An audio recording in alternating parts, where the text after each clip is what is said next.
It was supposed to be a union of strength, a partnership that would secure the future of two nations, but on June 7th, 1905, Norway did the unthinkable.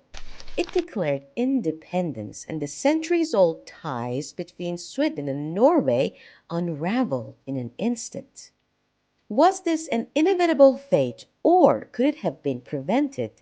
Was it political ambition, deep-rooted cultural differences, or something else entirely that led to the dissolution of Sweden-Norway? By the end of this video, you'll understand why this union collapsed, how close both nations came to war, and what this breakup meant for the future of Scandinavia. For centuries, Scandinavia was a battleground of shifting alliances, power struggles, and territorial disputes. By the early 19th century, Norway found itself caught in the chaos of the Napoleonic Wars. Denmark-Norway, a long-standing political union, had chosen to side with Napoleon. But when the war turned against France, Denmark was forced to pay the price. In 1814, the Treaty of Kiel changed everything. As part of the deal, Denmark was forced to cede Norway to Sweden. Norway, however, had no intention of simply becoming a Swedish possession. Within months, Norwegian leaders gathered to draft their own constitution, declaring independence.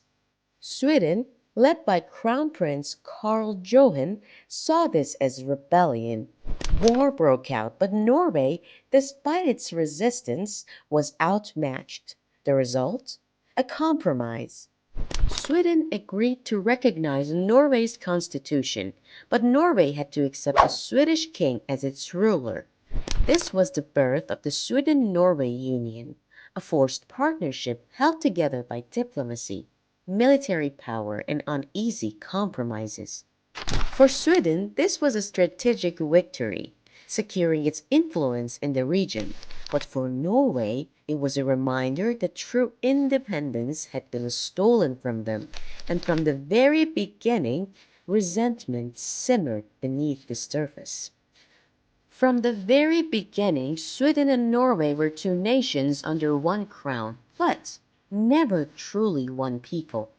While they shared a monarch, they remained separate in almost every other way.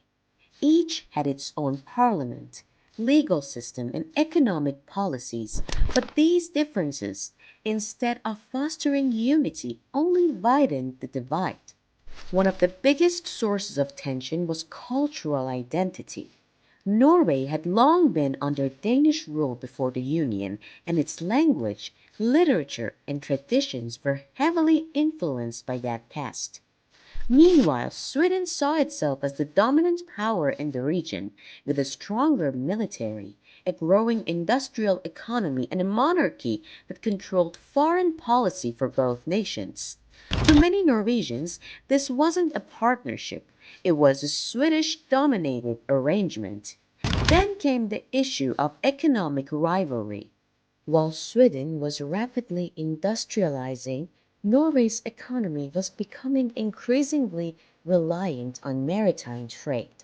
Norwegian merchants and shipowners resented Swedish policies that they felt prioritized Swedish interests over their own.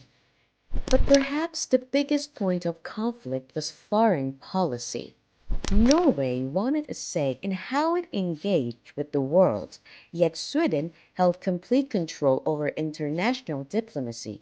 Norwegian politicians and intellectuals began pushing for more autonomy, arguing that if they were truly an equal partner, they should have the right to manage their own foreign relations. The cracks in the union were growing deeper. Nationalist movements began to rise in Norway, and the idea of full independence, once a dream, was now becoming a real political demand. Sweden, on the other hand, saw these demands as a direct challenge to its authority. The stage was set for a confrontation, and soon Norway would take a step that Sweden could no longer ignore. By the late 19th century, the tensions between Sweden and Norway had reached a boiling point. Norwegian nationalism was no longer just a movement, it was becoming a political force. The demand for more autonomy, especially in foreign policy, was growing louder. But Sweden, determined to maintain control, refused to make concessions. The breaking point came with what became known as the consular crisis. Norway wanted to establish its own independent consular service to represent Norwegian interests abroad, rather than relying on Swedish diplomats. This wasn't just a bureaucratic request, it was a direct challenge to Swedish authority. If Norway could negotiate its own trade deals and forge its own diplomatic ties, what was stopping it from becoming fully independent? In 1895, Sweden made it clear any attempts by Norway to create its own foreign service would be met with force. The threat of war loomed, but Norway did not back down. Over the next decade, Norwegian politicians pushed forward with their plans. By 1905, they had enough support to act.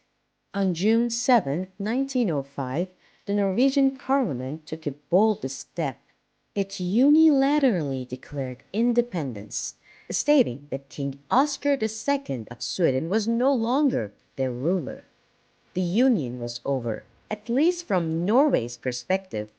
Sweden, however, did not see it that way. To them, this was an act of defiance, possibly even treason. The question now was simple. Would Sweden accept Norway's decision, or would it respond with military force? When Norway declared independence in June 1905, Sweden was faced with a difficult choice: accept the breakup of the Union or use military force to restore control. And for a moment, war seemed inevitable. Sweden's military mobilized along the border. Norwegian forces, though smaller, prepared for defense. Tensions escalated as both nations stood on the brink of an armed conflict. Many in Sweden believed that letting Norway go without a fight would be a national humiliation. On the other hand, some Swedish leaders understood the risks. A war with Norway could destabilize the entire region. The international community was watching closely. Britain, Germany, and other European powers were concerned about the possibility of a Scandinavian war. Though none were willing to intervene directly, diplomatic pressure was mounting for Sweden to resolve the crisis peacefully. In the end, Sweden hesitated. The idea of sending troops into Norway, fighting a war against people who spoke the same language and shared centuries of history, was deeply unpopular among many Swedes. Public opinion began to shift. Even within the Swedish government, influential voices argued that forcing Norway to stay would only create long-term instability. Rather than resorting to war, Sweden agreed to negotiations. This led to the Karlstad Agreement, a treaty that would determine the terms of Norway's independence. The decision was clear. Norway would go its own way and Sweden would let it happen without bloodshed. The crisis was over, but the final steps of the breakup still needed to be completed. With war averted, the focus shifted to diplomacy. Representatives from both Sweden and Norway met in the Swedish town of Karlstad in September 1905 to negotiate the final terms of the dissolution. The Karlstad Agreement ensured that Norway's independence would be recognized, but under certain conditions. Norway had to dismantle some of its border fortifications to ease Swedish security concerns. In return, Sweden agreed to a peaceful separation, formally ending the Union. To solidify this decision, Norway held a referendum on independence in August 1905. The result was overwhelming. Almost 19.95% of Norwegian voters supported independence. This was a clear message. The Norwegian people had made up their minds. Sweden's King Oscar II officially abdicated his claim to the Norwegian throne in October 1905, but Norway still had one final decision to make. What kind of government would it have?